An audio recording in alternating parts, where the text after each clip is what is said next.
Another day, another special assignment. Boys are back where it all started. You know, very big meat hole. There's still a lot of boats out fishing and stuff, so it's not ideal for diving. There should be a spot where it's out of the main traffic and there should be a lot of lead balls down there. So it's gonna be a short video today. Simple, straight to the point. We're gonna try to get as much lead balls as possible and probably find a few flashers along the way. So see you guys in the water. It's a lot of boats to be diving. A lot of boats, a lot of hot action going on this morning. I hope you know jujitsu. I hope you're ready to take a flying seat to the chin.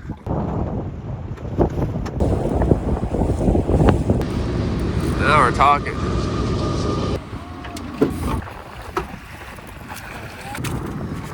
Now we're talking. No bunk. Stop lying. You're a big fan. Freaking up, guys.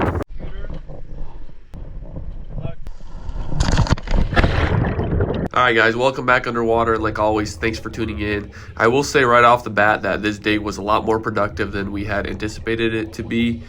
And with that being said, this is our first drop of the day, and somewhere between me getting off the boat and down to the bottom of the floor, the river floor, my GoPro turned off, so I don't have any footage from my GoPro. I was thinking the whole time I was recording and I was not. So here are a couple clips of Damien. He was down there free diving while I was on scuba, so he was going up, down, and we did pretty well. I picked up a lot of lead balls on this spot, a lot of flashers, and you can see Damien here also doing the same exact thing. I will say this, the visibility down here was absolutely awful. The GoPro always makes it seem a little better than it really was, but this was probably, for me and Damien both, the worst we've ever seen it in terms of visibility.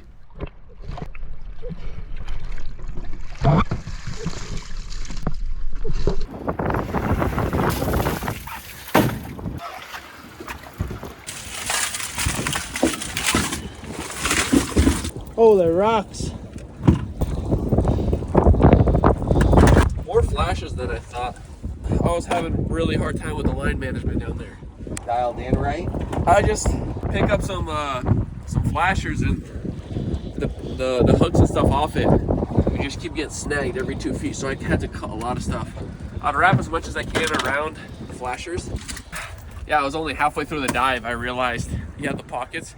So I'd get like 4 leads and like a couple flashers. I needed to go find the bag, and I was kind of like, I was very ineffective the first 10 minutes of my dive until I got the rhythm down.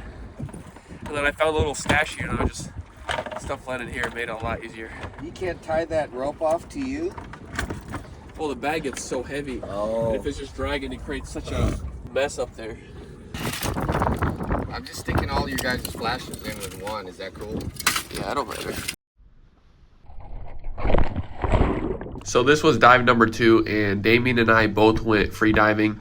We actually only do free diving typically. Like very rarely we'll whip out the scuba tanks, and we'll only do that when we find a monster snag down there that will just drain us if we're doing it free diving. So the majority of the day we did spend free diving. It's a lot more effective. We're able to cover a lot more ground, go up, down, up, down. We really like it, and it helps us train for spearfishing and all our other underwater endeavors.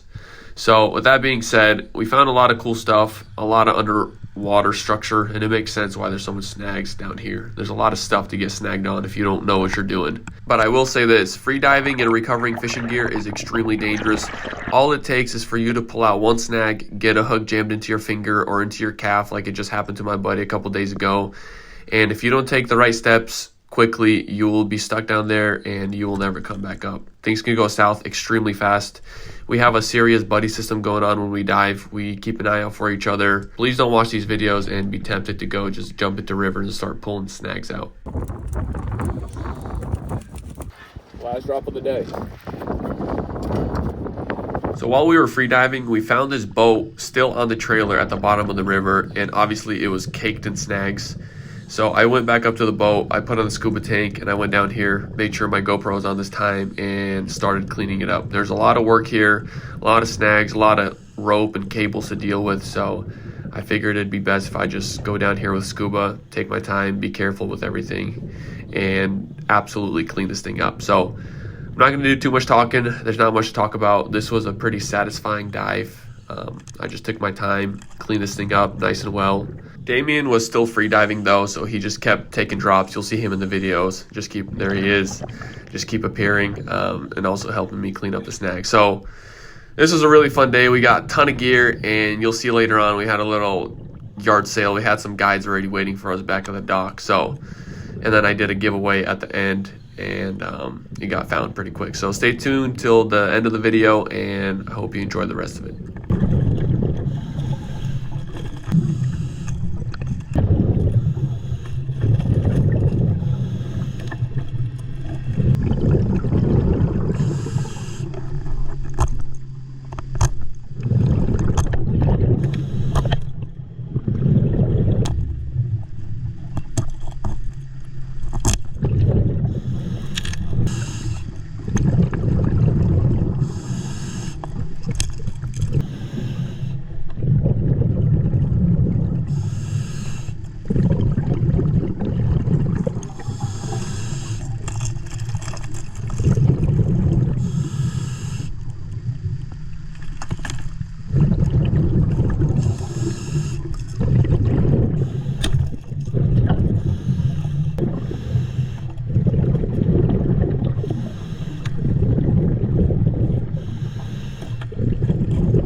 Like I said, not a single spinner, blade, flasher, even hook got left down there. Really? Yeah, we cleaned that thing out. That's absurd. Was there just, you got videos of it? Yeah. The anchor front of the boat we have left? Yeah.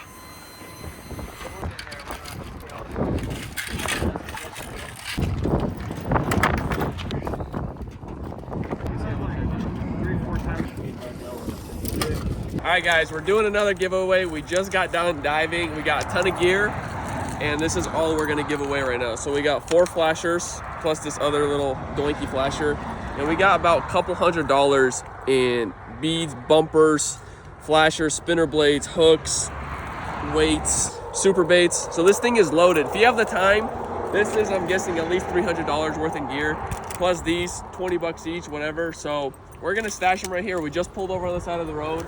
Happy hunting. When you guys find it, take a video, send it to us, I'll tag you.